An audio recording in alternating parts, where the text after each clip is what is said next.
whatever it may be, and offer it to God, we purify ourselves, and through the labor of our hands and minds, we build up God's creation. Our work enables us to practice charity and to help the less fortunate, so that joined to Christ the Redeemer, we grow in His love. Let us bless the Lord then and pray that He will shower His blessings on all who will work in this place. A reading from the book of Genesis. God created man in His image. In the divine image He created him, male and female. He created them.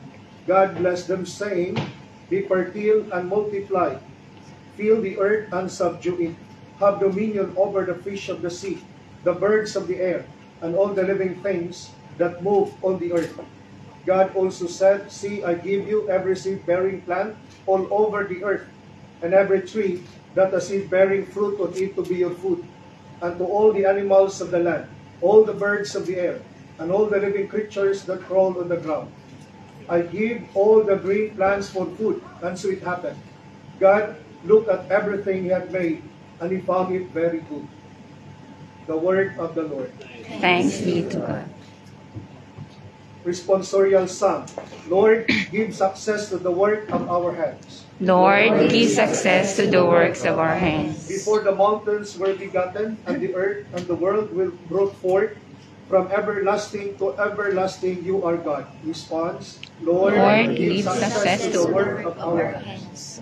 You turn man back to dust, saying, "Return, O children of men, for 1,000 years in your sight are as yesterday, now that is past as a watch of the night." Response. Lord, give success to the works of our hands. Teach us to number our days aright, that we may gain wisdom of heart.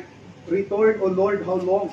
Have pity on your servants. Response. Lord, give success to the work of our hands. Fill us at daybreak with your kindness, that we may shout for joy and gladness all our days. Let your work be seen by your servants, and your glory by their children. Response. Lord, give success to the work of our hands. So we thank the Lord for this final blessing. So it is the third time, ano? So at the beginning, no?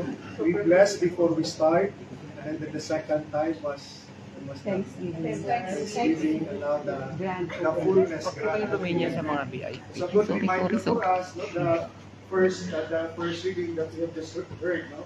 That Jesus entrusted us, no? We fertile and multiply, and that is why it is our duty as Christian, as Filipino,